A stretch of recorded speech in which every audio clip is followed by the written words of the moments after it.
ప్రియమైన సోదరు, క్రికెట్ లో ఏమంటారంటే క్రికెట్ ఈజ్ ఆ లాస్ట్ బాల్ గేమ్ అంటారంట. క్రికెట్ అని ఏమంటారంటే క్రికెట్ ను it is a last ball game అంటారు. లాస్ట్ బాల్ అంటే ఆఖరి బాల్ అయ్యేంత వరకు నిర్ణయం జరగదంట. ఆఖరి బాల్ వరకు కొన్ని మందికి కూర్చోని ఉంటారు, ఏమైతుంది అని తెలుసు ఓడిపోతుందేమో అని. అయినను వాళ్ళు ఏం చేస్తారంటే చూస్తా కూర్చుంటారు ఆఖరి బాల్ వరకు. అలానే విశ్వాసులుగా మన ఒక విశ్వాసం ఎలా ఉండాలంటే ఆఖరి క్షణం వరకు. నేను ఒక్కసారి కాదు, మీకు 10 సార్లు నా ఒక సాక్ష్యం చెప్పిస్తున్నాను.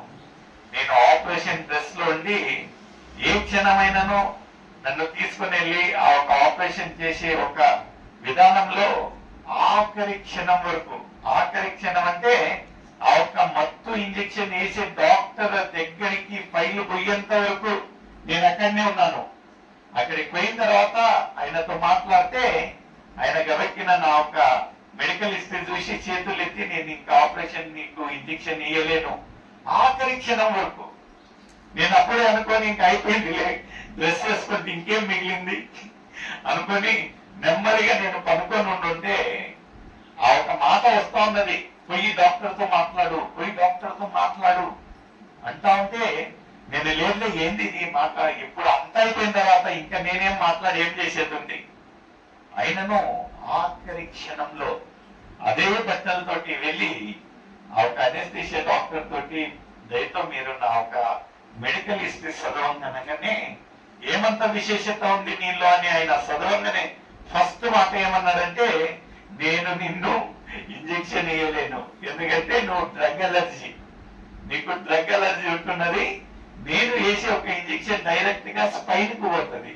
స్పైన్ కంటే వెన్నుముక్కకు ఏమన్నా కావచ్చు, పారలైజ్ కావచ్చు, లేకపోతే అలర్జీ కావచ్చు, లేకపోతే రియాక్షన్ కావచ్చు, ఏమన్నా కావచ్చు. దయతో నేను మాత్రము వేయనని ఆఖరి క్షణం మా అమ్మ ఒక సైన్ చేసింది. అది 2% రిస్క్ అనే దానికి సైన్ తీసుకుంటున్నా ఫార్మాలిటీగా. అది ఒక సైన్ చేసి అందరూ వరండాలో నిలబెట్టుకోండి. నేను పోయి ఆఖరి క్షణం అబ్రహాముగా ఆఖరి క్షణానికి చెయ్యి ఎత్తిన అతన్ని ఏమన్నారమ్మా, ఏం స్వరం వచ్చింటున్నది అక్కడ, అబ్రహామా అబ్రహామా చిత్తము ప్రభు అనెను. అప్పుడు దేవుడు ఆయనను ఒక 3 రోజుల క్రితము పిలిచినప్పుడు అబ్రహాం ఏమన్నాడు, చిత్తం ప్రభు అన్నాడు. ఇక్కడ ఒక 3 రోజుల తర్వాత ఇలాంటి పరిశోధన అంతా జరిగిన తర్వాత దేవుడు పిలిచేసరికి ఏమన్నాడు, చిత్తం ప్రభు అన్నాడు. అప్పుడు ఏమైతే ఆయన కోరుంటున్నారో ఇప్పుడు ఏం చెప్పబోతా ఉంటున్నారో ఒకసారి చదవమ్మా.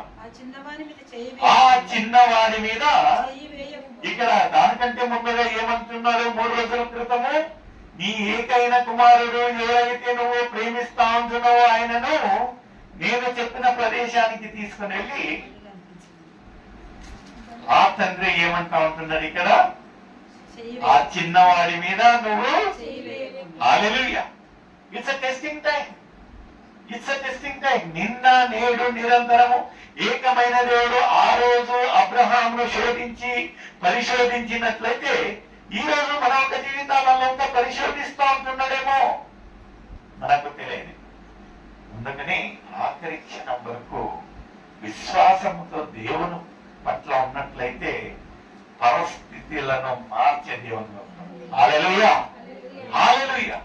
చూడండి, దేవుడు ఏదో ఒక కొండపైన ఒక గొర్రెను అక్కడ సిద్ధపాటు చేసిట్టున్నాడు. మన ఒక జీవితాలలో ఒక దేవుడు అద్భుత కార్యము చేసేదానికి వేచి ఉంటున్నాడు.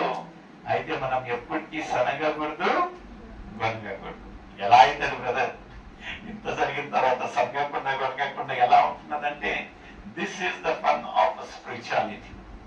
ఆత్మీయ జీవితంలో మనం ఎదగాలి అంటే ఇలాంటి ఒకటి రుచికరమైన ఎన్నో చూస్తాం.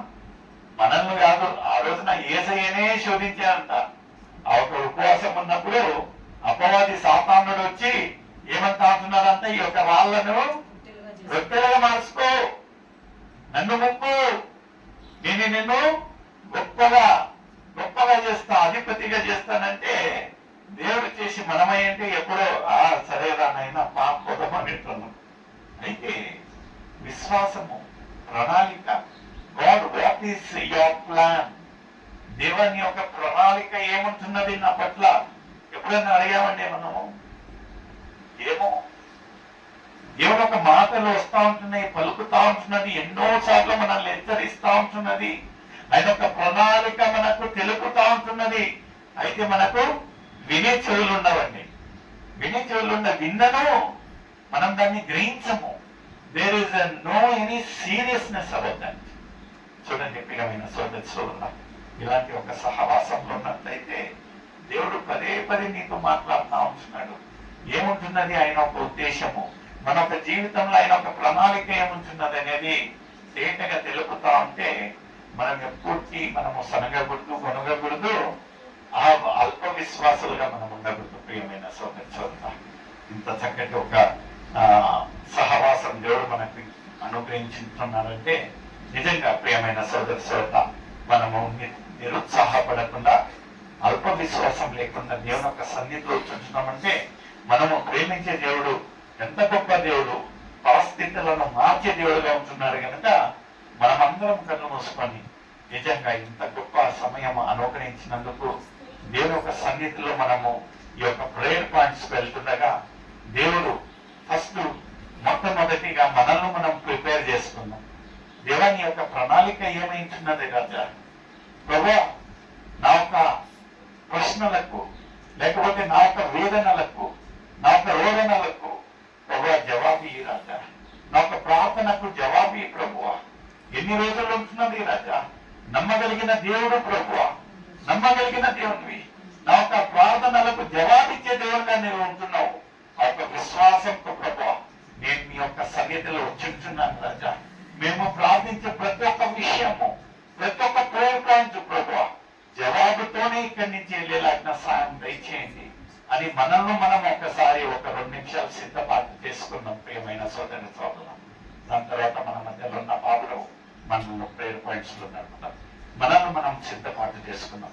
మౌనంగా ఎవరు ఉండకుండా 2 నిమిషాలతో పాటు దేవా, నేను లోకరీతిగా ఉంటున్నానేమో రాజా, నన్ను నేను నలగొట్టుకుని ప్రభు మీ యొక్క సన్నిధిలో ఒక విశ్వాసంతో నేను మొరపెట్టేదానికి ఇక్కడ వచ్చింటున్నాను ప్రభు.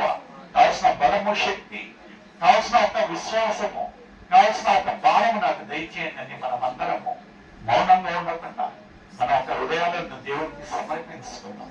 నమ్మగలిగిన దేవుడు, ప్రేమ కలిగిన దేవుడు, నిన్ను నన్ను ప్రేమించే దేవుడు మన ఒక విన్నపాలను, మన ఒక ప్రార్థనలను జవాబిచ్చేదానికి వేచి ఉంటున్నాడు.